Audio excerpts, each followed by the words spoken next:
우리가 인생을 살다 보면 누구나가 크고 작은 위기들을 맞이하게 됩니다. 그리고 이런 위기의 대부분은 우리 자신의 의사와는 전혀 상관없이 찾아옵니다. 어느 날 갑자기 예측할 수 없는 방법으로 찾아오는 이런 인생의 위기들은 우리가 결코 선택한 것이 아닙니다. 그러나 위기를 만났을 때에 어떻게 반응하느냐라고 하는 것은 우리 자신의 선택에 달려 있습니다. 그래서 위기라고 하는 것은 우리가 어떻게 반응하에 따라서 우리의 삶을 아주 힘들고 곤고하게 또 절망스럽게 할 수가 있지만 반면에 새롭게 도약하는 기회가 될 수도 있습니다. 그래서 앞에 있는 한자로 위기라고 하는 말이 이 위자가 위험을 의미하기도 하지만 기라고 하는 단어는 새로운 기회를 의미한다라고 하는 것입니다. 그래서 동절의 양면처럼 위기는 기회이기도 하고 위험이기도 하다라고 하는 것입니다. 근래 세계 역사에서 인류가 경험한 가장 끔찍한 비극을 꼽으라고 한다면 아마도 독일 나치에 의해서 600만 명의 유대인들이 학살당한 사건이라고 말할 수가 있습니다. 나치의 비인간적인 인간학대의 가장 상징적인 비극의 장소는 앞에서 볼 수 있는 이 아우슈비츠 수용소입니다. 그때 당시에 이 아우슈비츠 수용소에 갇혔던 사람 가운데 오스트리아의 정신의학자였던 빅터 프랭클이라는 박사라는 분이 계십니다. 빅터 프랭클 박사 앞에 있는 분입니다. 그는 수용소에 수감되면서 자기가 연구하던 논문을 속옷 가장 깊은 곳에 감추어 가지고 들어갔습니다. 그것만은 자신의 삶에서 결코 포기할 수 없는 가장 중요한 과제라고 생각했기 때문입니다. 그런데 수용소에 수감되면서 속 내부까지 다 벗어야 했고 그 과정에서 그는 결국 그 원고를 다 빼앗겨 버리고 말았습니다. 이것은 아우슈비츠 수용소에 수용되었던 유대인들이 발가벗긴 채 들어가고 있는 모습들. 사실 이 사진은 거기에 들어가면서 모두가 가스 수용소에서 다 실에서 죽음을 당하는 그런 끔찍한 모습의 사진을 우리가 볼 수가 있는 것입니다.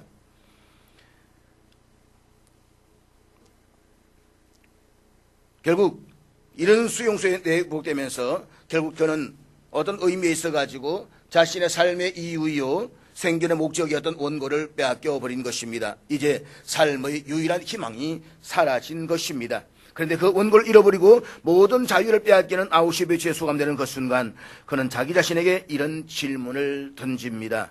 과연 모든 자유는 사라진 것일까? 나에게 모든 자유가 다 사라진 것일까? 물론 그런 수용소에서의 행동이 더 이상 자유롭지 못할 것이고 원고도 마음대로 서지 못할 것입니다. 그렇지만 아직까지도 자기에게 남아있는 자유가 있다는 것을 그는 발견합니다. 그것은 자기에게 닥쳐온 비극 앞에 어떻게 반응할 것인가, 이것은 아직도 자신의 자유에 속한다는 사실을 깨닫게 된 것입니다. 그래서 그는 그 자유로 절망하는 대신에 희망을 선택했습니다. 그리고 그 희망을 가지고 기다려보기로 결심을 합니다. 그의 모든 옷이 벗겨지고 수용소에 준 누더기 같은 옷을 입고 주머니를 뒤지다가 구겨진 종이 한 장을 발견하게 됩니다. 그런데 그 종이 한 장을 보니까 놀랍게도 거기에는 성경 말씀이 신명기 6장 4절과 5절의 말씀이 거기에 기록되어져 있었더라는 것입니다. 쉐마, 이스라엘로 잘 알려져 있는 이스라엘아 들으라 라고 시작되는 말씀인 것입니다. 이스라엘아 들으라, 우리 하나님 여호와는 오직 유일한 여호와이시니 너는 마음을 다하고 뜻을 다하고 힘을 다하여 내 하나님 여호와를 사랑하라. 갑자기 전율이 일어나십니다. 하나님 여기에도 계시는구나. 하나님이 나를 버리지 않으셨구나. 그래서 그는 이 수용소 속에서도 살아계신 하나님을 붙잡고 살라는 계시의 말씀으로 그것을 간직하게 됩니다. 그리고 그는 이런 결심을 합니다. 그렇다면 내가 이 감옥을 나의 연구실로 삼겠다. 그래서 수용소에서 만나는 모든 사람들의 행동을 관찰하면서 새롭게 다시 논문을 쓰겠다. 원고지는 없지만 조각조각 퀴즈를 모아서 다시 계속해서 연구를 하겠다. 그 결단과 함께 하나님 도와주십시오 라고 간절히 기도를 합니다. 바로 그 기도와 결단을 통해서 그는 아우슈비츠라는 비참한 장소를 견딜 수 있는 힘을 얻기 시작을 합니다. 그리고 그는 이런 상상을 시작합니다. 내가 비록 휴지 조각이지만 사람들의 행동을 관찰해서 이것으로 연구 결과를 완성할 것이다. 그리고 내가 이곳에서 살아남게 되면 나는 세상에 나가서 온 세상을 상대로 이론을 펼칠 것이다. 드디어 2차 세계대전이 끝나고 그는 살아남게 되었습니다. 그런 휴지 조각들을 위해 써놓은 기록들을 가지고 나왔습니다. 그리고 얼마 되지 않아서 삶의 의미를 찾아서라는 아주 유능한 책을 발간합니다. 의미를 붙들고 있으면 인생은 어떤 고난도 극복할 수가 있다는 소위 의미요법이라고 하는 정신의학사에서 매우 중요한 공헌을 하는 대학자가 탄생하는 그런 순간인 것입니다. 그에게 위기가 닥쳐왔지만 하나님을 새롭게 만남으로써 그의 위기는 오히려 새로운 인생의 미래를 여는 놀라운 기회가 될 수가 있었던 것입니다. 오늘 우리가 함께 읽은 성경 말씀에서도 비슷한 사람이 등장합니다. 그 사람의 이름은 아브라함입니다. 사실 오늘 본문에서 아브라함은 자신의 생애에서 이보다 더 행복할 수 없다라고 생각하는 그런 장밋빛 시절을 보내고 있었습니다. 그런 동방의 거부였습니다. 수많은 양떼들을 거느린 팔레스타인 인근에서는 가장 강력한 부자였습니다. 창세 14장 14절에 의하면 양떼와 소떼를 거느린 목동들의 수만 해도 최소한 318명이 나오고 있습니다.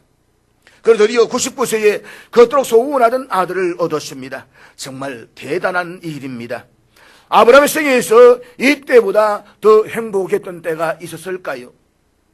하나님께서 기업을 이을 아들을 주셨으니 이 아들이 얼마나 아름답고 대견해 보였겠습니까? 아마도 아브라함은 지금 자신이 살아오면서 지금보다 더 행복했던 때는 없었을 것이라고 생각하는 그런 한 때를 보내고 있었을 것입니다.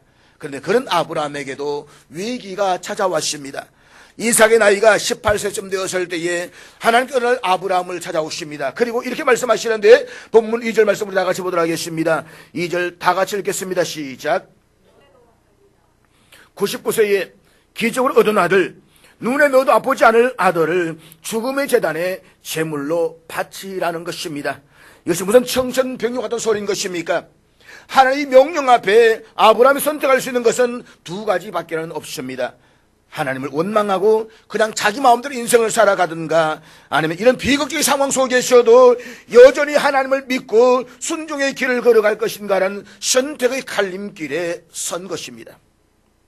결론부터 말씀을 드리면 그는 원망이 아닌 순종을, 그리고 절망이 아닌 믿음을 선택합니다. 이때 하나님은 그와 같은 아브라함의 결단을, 아브라함을 위기 가운데서 건져내시고 그에게 새로운 미래를 열어주셨습니다. 뿐만 아니라 이 사건이 계기가 돼서 그는 자기 민족의 경계를 넘어서 그의 신앙을 통해서 많은 사람들의 영향을 끼치는 믿음의 아버지가 되었습니다. 그가 결정적으로 자기 아들을 포기하는 그 순간 하나님은 그를 바라보셨고 아들 대신해서 제물로 바쳐질 어린 양을 준비해 주셨습니다. 제물로 바칠 새로운 어린 양을 준비해 주심으로써 그 아들을 바치지 않게 되었습니다. 위기를 모면한 것입니다. 뿐만 아니라 이 사건은 결정적으로 그의 인생의 새로운 축복, 새로운 미래를 여는 놀라운 계기가 되었습니다. 그리고 이런 하나님의 사랑을 순간을 경험했던 아브라함은 그 장소를 가리켜서 여호와 이레라고 부르게 됩니다. 여호와 이레. 우리가 지난번에 여호와라는 하나님의 보편적인 이름을 살펴보았습니다. 여호와라는 이름은 스스로 계시는 하나님, 한 번 약속하신 것을 결코 변개하지 아시는 스스로 계시는 하나님이라는 것이는데, 이것은 하나님이 경영해 가시는 역사 과정 속에서 자신이 어떤 분이심을 증명하시는 가운데서 계시하신 이름이다라고 했습니다.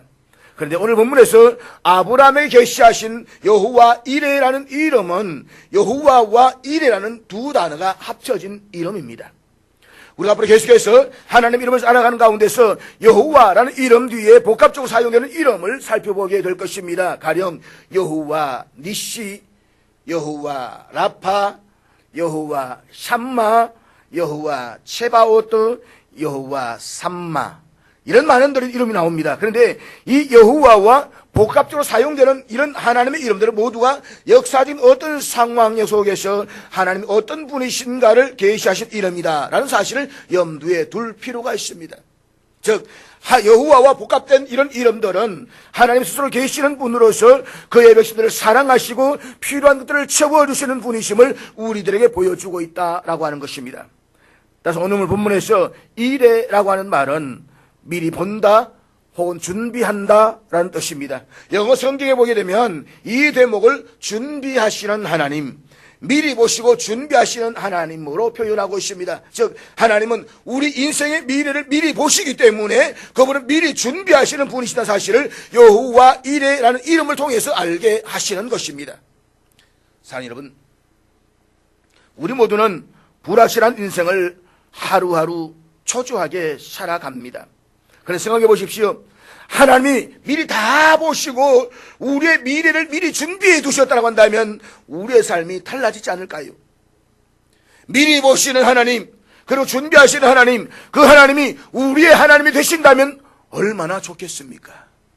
그래서 오늘 저는 인생의 위기를 넘어서서 새로운 미래를 준비해 주시는 여호와 이레 하나님을 여러분에게 소개해 드리고자 합니다. 자, 여러분, 인생에서 우리가 겪고 있는 크고 작은 위기를 혹은 고통들을 넘어서서 새로운 인생을 살고 싶으십니까? 그러면 첫째로 우리가 해야 할 일은 위기를 시험으로 수용할 줄 알아야 한다는 것입니다. 위기를 시험으로 수용할 줄 알아야 한다. 내 인생에 닥쳐온 위기를 시험으로 받아들일 줄 아셔야 된다는 말인 것입니다. 무슨 말입니까? 우리가 인생을 살면서 경험하는 대부분의 고통은 하늘이 내려준 시험 문제라고 생각을 하고서 하나씩 풀어가다 보면 그 끝이 보인다는 것입니다. 오늘 보면 창세기 22장 1절은 이렇게 시작하는데 22장 1절, 우리 1절 다 같이 읽겠습니다. 같이 읽습니다. 시작. 여기 보면 하나님이 아브라함을 어떻게 하시려고? 시험하시려고 라고 했습니다. 여러분, 혹여 학교 다닐 때에 나는 시험을 한 번도 쳐본 적이 없다라고 생각하시는 분이 계십니까? 아마 그분이 있다면 그분은 학교에 안 갔을 확률이 99.99999%입니다. 불화수소 말입니다. 자, 그렇다면 우리 모두는 학교 다닐 때에 시험을 다 쳤습니다. 그렇죠? 반응을 좀 해주세요. 지금 제가 중국말 하는 것도 아니고, 예, 시험 다 치셨죠, 그죠? 자, 그러면 제가 질문 하나 더 드리겠습니다. 여러분 가운데 학교 다닐 때에 시험 시즌이 닥쳐오면, 야, 나는 시험이 너무 좋아가지고 가슴이 마구마구 설레이고 그 시험이 너무 기다리셨다 라고 했던 분은 한번 손을 들어보시기 바랍니다. 없습니까? 그러면 질문 하나 더 드리겠습니다. 그렇다면 이 치긋치긋한 시험, 이런 시험은 우리의 교육 제도 안에서 영원히 없어져야 된다라고 확신한 분이 있다면 또 한번 손을 들어보시기 바랍니다. 저기 언제 손을 번쩍 들었습니다. 아마 우리 학생들은 솔직한 심정, 이 시험이 왜 있느냐고. 네, 솔직한 마음입니다. 자, 그렇다면 여러분은 저에게 두 가지를 동의했습니다. 첫째는 시험은 아무도 즐길 수가 없다는 것에 동의를 했습니다. 그렇죠? 자, 둘째는 그를 불구하고 시험은 필요하다는 것입니다. 자, 여러분, 시험이 왜 필요합니까?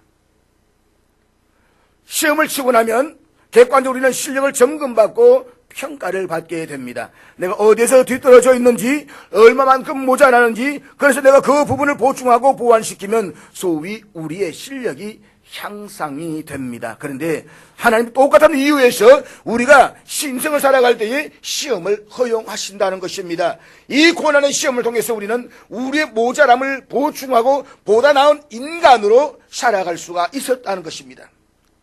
옥스퍼드와 캠브리지에서 가르쳤던 C.S. 루이스라는 교수가 계십니다. 뛰어난 지성의 소유였던 그는 많은 글들을 써서 세상에 큰 영향력을 끼쳤던 아주 신실한 크리스찬이었습니다. 한 번은 어떤 학생이 이 C.S. 루이스 교수님을 찾아와서 이런 질문을 했다고 합니다. 교수님이 예수님을 믿으신다라고 하시는데 하나님이 살아계시다면 이 세상에는 왜 이렇게 설명할 수 없는 고통이 많을까요? 설명하기 어려운, 이해할 수 없는 고통들이 왜 이렇게도 많으십니까? 그때 루이스 교수는 이 학생에게 이런 유명한 대답을 했다라고 합니다. 학생, 그렇지 않아도 교만한 인생인데 고통마저 없다면 사람들이 얼마나 교만했겠는가. 그렇지 않습니까? 그렇지 않아도 교만한 인생인데 우리 인생에 시험이 없다고 한다면 얼마나 교만했겠는가. 야고보서 1장 2절에서 4절에 보면 이런 말씀이 기록되어져 있는데 우리 앞에 같이 한번 읽겠습니다. 같이 읽습니다. 시작. 인내를 온전히 이루라. 이는 너희가 온전하고 구비하여 조금도 부족함이 없게 하려 함이라. 여기 보면 여러 가지 시험을 당하거든 온전히 기쁘게 여기라고 했습니다. 이 말은 우리가 마음으로는 기뻐할 수가 없지만 의지적으로라도 기뻐하라는 말인 것입니다. 왜냐하면 이 시험을 잘 견디면 우리의 부족함이 채워져서 온전해질 수가 있기 때문인 것입니다. 그렇다면 하나님은 왜 아브라함에게 이런 시험을 주셨을까요? 아들을 바쳐야 하는 시험. 좌우지간 아브라함은 이 시험을 잘 통과했습니다. 시험의 끝머리에서 하나님이 아브라함에게 이런 말씀을 하십니다. 오늘 보면 12절 말씀 우리 한번 같이 보도록 하겠습니다. 12절 다 같이 읽겠습니다. 시작. 내가 이제야 내가 하나님을 경외하는 줄을 아노라. 시험에 합격한 것입니다. 다시 말하면 이거는 정말 하나님을 경외하는 사람으로서 빚어지고 만들어질 수가 있었던 것입니다. 시험을 통해서 그는 하나님을 새롭게 만나고 또 위기에서 대안을 마련해 주시는 하나님의 공급을 체험하고 하나님이 기뻐하시는 사람으로 우뚝 서게 된 것입니다. 사랑하는 여러분, 시험을 넘어서서 새로운 인생을 살고 싶으십니까? 그러면 나에게 닥쳐오는 위기, 그것이 시험으로 받아들일 뿐만 아니라 한 걸음 더 나아가서 두 번째로 이런 위기를 믿음으로 반응할 줄 아셔야만 합니다. 아브라함은 이 위기를 믿음으로 반응했던 사람이었습니다. 아브라함은 아침 일찍 일어나서 하나님 말씀하신 그곳을 향해서 떠나갑니다. 그는 하나님의 명령 앞에서 고민하지 않았습니다. 솔직히 아브라함이 믿음의 조상이라고 말하지만 그에게도 왜 고민이 없었겠습니까? 이 아들이 어떤 아들입니까? 100세 여든 귀하고 귀한 아들인 것입니다. 그런데 성경은 아브라함이 아침에 일찍이 일어나 나귀 안장을 지우고 떠났다라고 했습니다. 그는 일찍 일어나 적각 순종의 그 신속하게 떠났습니다. 어떤 사람은 그런 이야기합니다. 떠나기 전에 왜 아브라함이 사라에게 이야기하지 않았을까? 아마 이야기했다면 내 죽이고 떠나라고 해서 못 갔기 때문에 비밀로 갔을 것이다 라고 이야기를 합니다. 때때로 이 신앙에는 이런 결단도 필요하다고 생각이 되어집니다. 자, 어떻든 간에 아브라함이 하나님 말씀을 듣게 된 곳은 브엘세바라는 곳입니다. 이것은 이스라엘 최남단에 있는 도시였습니다. 그런데 하나님께서 가라고 명령하신 모리아산은 예루살렘 정상에 있습니다. 브엘세바에서 모리아산 정상까지 가려면 밤낮을 꼬박 걸어가야만 합니다. 나귀의 나무를 지우고 두 종을 앞세우고 아들 함께 걸어가는 3일 동안은 아브라함의 생애에서 얼마나 긴 시간이었겠습니까? 차라리 네 집 앞에서 아들을 바치라 그러면 속전속결로 해결해버리는데 사흘 동안을 아들과 함께 걸어가면서 그 아들을 바라보면서 얼마나 많은 고통을 느꼈겠습니까? 얼마나 심장이 찢어졌겠습니까? 그의 마음은 얼마나 고통스러웠겠습니까? 스펄전 목사님은 이때 상황을 시적인 언어로 이렇게 묘사했습니다.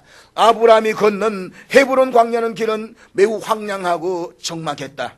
그러나 자식을 주게 하는 아브라함의 마음보다는 섭섭하지는 않았다. 드디어 모리아산에 도착합니다. 이제 아브라함이 아들 이삭을 모리아산 정상에 있는 제단으로 데리고 올라갑니다. 뚜벅 걸어 올라가는데, 그런데 아들이 가만히 보니까 아버지가 제사를 드리러 가는데 번제로 드릴 제물이 보이지 않습니다.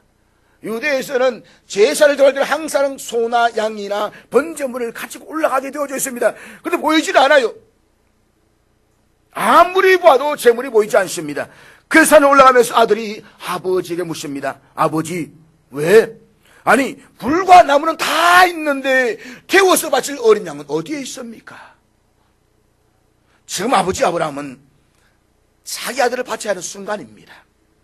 눈에 넣어도 아프지 않을 아들을 자기의 손으로 죽게 하는 그 순간입니다. 그런데 바로 이때 아브라함이 이런 대답을 합니다. 본문 8절 말씀, 우리 8절 다 같이 읽겠습니다. 시작. 자, 여기 보면 바칠 어린 양은 하나님이 준비해 주신다는 것입니다. 하나님이 공급해 주실 것을 마음으로 믿었습니다. 물론 아버지 아브라함의 마음속에는 어쩌면 아들을 제물로 바쳐야 할지도 모른다는 불안감이 있었을 것입니다. 그렇지만 그의 마음 깊은 곳에서는 그래도 하나님이 준비해 주실 것이라고 믿었습니다. 주시는 것도 여호와시요 가져가는 것도 여호와시 한다면 하나님이 알아서 해 주시겠지, 하나님께 맡겼다는 것입니다. 아브라함이 이렇게 믿었다는 보다 확실한 성경적 증거가 있습니다. 아브라함이 처음에 집에서 출발할 때에 종들과 같이 출발해서 산마루까지 거의 다 왔을 때에 종들과 작별하고 아들 이삭만을 데리고 산 높은 곳에 있는 제단 올라가면서 종들의 이런 이야기를 합니다. 본문 5절 말씀인데 우리 5절 다 같이 읽겠습니다. 시작. 이에 아브라함이 종들에게 이르되 너희는 나귀와 함께 여기 기다리라. 내가 아이와 함께 저기 가서 예배하고 우리가 너희에게로 돌아오리라 하고. 여러분, 우리 여기서 주목해야 할 아주 인상 깊은 단어 하나가 있습니다. 우리가. 그런데 여기 우리가 라는 것이 어떤 의미로 쓰여졌습니까? 지금 종들하고 헤어지고 아들만 데리고 올라가면서 가서 제사를 드리고 우리가 돌아오리라고 말합니다. 내가 오랴 이 말이 아닙니다. 우리가 돌아오리라. 여기서 우리가 누구입니까? 아브라함과 함께 올라갔던 아들 이삭과 함께 돌아온다는 것입니다. 그러니까 아들을 지금 제물로 바치러 가는 그 위기 속에서도 아브라함의 마음의 그 밑바탕에는 아들과 함께 돌아온다는 믿음이 있었다는 것입니다. 만약 이 믿음이 없었다 한다면 내가 가서 혼자 돌아오리라, 아니면 내가 가서 돌아오리라, 우리란 말을 뺐을 것입니다. 어쩌면 이 순간이야말로 하나님께서 원망할 수 있는 시간이었을 수도 있습니다. 아들을 주실 때는 언제이고 이제 와서 데려가시는 이유가 무엇이냐라고 원망하고 불평할 수 있는 그런 시간이었을 수도 있습니다. 그러나 아브라함은 바로 그 순간에도 믿음으로 반응하고 있습니다. 우리가 너희에게로 돌아오리라. 사랑하는 여러분, 우리 신앙생활에서 경험하는 대부분의 문제는 경계가 분명하지 않는 데서 오는 것입니다. 세상에 속한 선박에도 한 발자국, 하나님 속한 선박에도 한 발자국을 딛고 서 있다고 한번 가정을 해보십시오. 그런데 폭우가 몰아치고 거친 풍랑이 나서 두 배가 점점 갈라지기 시작하면 두 배에서 각각의 발을 들여놓고 있던 그 사람은 어떻게 되겠습니까? 우리는 우리의 몸을 온전히 하나님의 배에 다 실어드려야만 합니다. 하나님을 절대적으로 믿어야 한다는 말인 것입니다. 아브라함의 마음속의 밑바탕에는 하나님을 절대적으로 신뢰하는 그 믿음이 있었습니다. 그런데 그것이 어떤 결과를 가져왔습니까? 아브라함이 드디어 모래산 정상에 도착했는데도 아무런 소리도 들리지 않고 대책도 없습니다. 할 수 없이 아들을 안치고 아버지 아브라함이 칼을 빼어가지고 그의 목에 대려고 합니다. 그때 하늘에서 긴급한 소리가 들려옵니다. 셔떡, 너 그 아이에게 손대지 말아라. 아니, 그럼 하나님, 재물이 어디에 있습니까? 재물? 그거 내가 준비했어. 저기 봐. 옆에 보니까 숯불에 순양 하나가 걸려져 있습니다. 아니, 저 순양을 드리면 되는 것입니까? 그렇다. 그 아이에게 손대지 말아라. 나는 그 아들을 원하는 것이 아니라 네가 나의 명령에 어떻게 반응하는지를 확인하고 싶었다. 셋째로, 위기 가운데서 예수님을 깊이 만나야만 합니다. 하나님은 미리 숯불에 걸린 어린 양을 준비해 주셨습니다. 그래서 아브라함은 하나님이 준비해 주신 어린 양을 대신 제물로 바쳤습니다. 아브라함의 믿음대로 하나님 준비하신 어린 양이 제물로 공급되고 아들은 살아났습니다. 뿐만 아니라 이날부터 아브라함은 새로운 인생을 살기 시작합니다. 위기가 축복으로 변한 것입니다. 그래서 사랑하는 여러분, 모리아산, 바로 그 제단에 어린 양을 준비하셨던 하나님이 지금으로부터 2000년 전 저와 여러분을 위해서 또 하나의 제물을 준비하신 것을 아십니까? 그것은 갈보리라는 제단입니다. 예루살렘 밖 골고다 언덕 갈보리라고 불려지는 그곳에서 하나님은 자신의 아들 예수 그리스도를 십자가의 제물로 못 박으셨습니다. 저와 여러분은 죄를 범했고 이 죄 때문에 하나님의 심판을 피할 수가 없었습니다. 하나님이 저와 여러분을 심판하시면 우리는 그 진노에서 벗어날 수가 없습니다. 그런데 그 아들 예수 그리스도를 속죄양으로 보내시고 그로 하여 우리를 죄를 대신 짊어지시고 십자가에 죽게 하셨습니다. 저와 여러분은 그분의 대속의 죽음을 통해서 용서받고 새로운 인생을 살게 된 것입니다. 예수님이 이 땅에 오셨을 때에 요한이라는 선지자는 예수님을 이렇게 말했습니다. 보라, 세상 죄를 지고 가는 하나님의 어린 양이로다. 그렇습니다. 바로 어린 양이신 예수 그리스도가 자신의 몸을 십자가에서 제물로 바칩니다. 우리가 발할 심판을 대신 받으심으로써 저와 여러분 그분을 통해서 용서받고 구원을 경험하며 하나님의 예비하신 새로운 인생을 살게 된 것입니다. 사랑하는 여러분, 이 놀라운 소식은 성경 전체를 통해서 강조가 되고 있는데, 성경에서 인류에게 가장 보편적으로 많이 알려져 있는 구절이 따라고 하는 바로 이 구절일 것입니다. 요한복음 3장 16절 말씀, 우리 다 아는 구절인데 같이 한번 암송해 보겠습니다. 시작. 하나님이 세상을 이처럼 사랑하사 독생자를 주셨으니 이는 그를 믿는 자마다 멸망하지 않고 영생을 얻게 하려 하심이라. 아멘. 저와 여러분이 멸망하지 않고 영생을 얻도록 하기 위해서 하나님이 독생자이신 예수 그리스도를 십자가에 내어주셨다는 말입니다. 사랑하는 여러분, 외아들을 내어주신 하나님의 사랑은 어떤 사랑일까요? 오래전에 아주 절친한 목사님 두 분이 계셨는데, 목사님 한 분은 아들이 5이나 있었는데 다른 한 분에게는 자식이 없었습니다. 어느 날 이야기를 나누다가 자녀가 없는 이 목사님이 친구 목사를 보고 이렇게 말했다고 합니다. 이보게, 자네는 아들이 5이나 있지 않나? 그러니까 그 중에 하나를 나에게 양자로 주지 않겠나? 그래서 이 목사님은 깊이 생각하지도 않고 또 아내와 의논을 하지도 않고 얼떨결에 아들이 5이 되니까 그렇지 뭐 라고 선뜻 대답을 했습니다. 정말이야? 약속할 수 있겠나? 약속하지. 그렇게 약속을 하셨다고 합니다. 이제 집에 돌아왔습니다. 그 시절만 해도 우리나라가 가난했던 시절에서 방 안에 5성겨 쭉 들어누워서 자고 있습니다. 저도 어릴 때 보면 방 안에 거의 어머니하고 좁은 방에 걸쳐서 자면 외할머니가 다녀오신다 그러면 우리는 어머니 거의 바깥에 주무시듯이 해야 했던 그런 시절이 있었습니다. 바깥거를 지으면 우리가 아파트지만 문을 열면 그냥 바깥 말입니다. 자, 이 5 형제의 얼굴을 가만히 보면서 이 중에 어떤 아들을 내가 친구의 양자로 보낼까를 생각을 했습니다. 큰 아들 장남을 딱 보니까 장남이라서 안 되겠더라는 것입니다. 둘째 아들을 보았습니다. 둘째는 자기를 너무 쏙 빼닮은 미남이라서 안 되겠다는 생각이 들었습니다. 셋째 아들은 5 아들 중에서 가장 똑똑합니다. IQ가 제일 높고 출세할 것이 분명합니다. 도무지 셋째 아들은 줄 수가 없더라는 것입니다. 넷째 아들은 태어날 때부터 병약해서 비실비실 병세를 많이 하는 아이라서 불쌍해서 도저히 줄 수가 없더라는 것입니다. 이제 딱 하나 남았습니다. 딱 하나, 막내. 이 막내를 쳐다보는 순간, 아이고, 이 귀여운 막내 아들을 내가 어떻게 줄 수가 있겠어? 아들이 5인데 하나도 줄 수가 없더라는 것입니다. 그런데 그날 밤 이 목사님이 외아들을 주신 하나님의 사랑을 생각하는 시간이 되었습니다. 하나님이 세상을 이처럼 사랑하사 우리를 구원하시기 위해서 외아들 예수 그리스도를 제물로 주신 그 사랑이 얼마나 귀한 것인가를 다시 한번 깊이 생각하게 되었다라고 말합니다. 사랑하는 여러분, 성경은 아브라함이 그 아들을 바치기도 힘들었지만 하나밖에 없는 외아들을 십자가에 내어주신 하나님의 그 사랑, 기꺼이 자신을 십자가에 내어주신 예수 그리스도의 사랑과 희생을 통해서 저와 여러분이 죄에서 해방되고 자유를 얻게 되었습니다. 구원받은 자로서 하나님이 준비하신 미래를 향해서 나아갈 수 있는 새로운 인생이 열렸습니다. 이것이 바로 진정한 의미에서 복음입니다.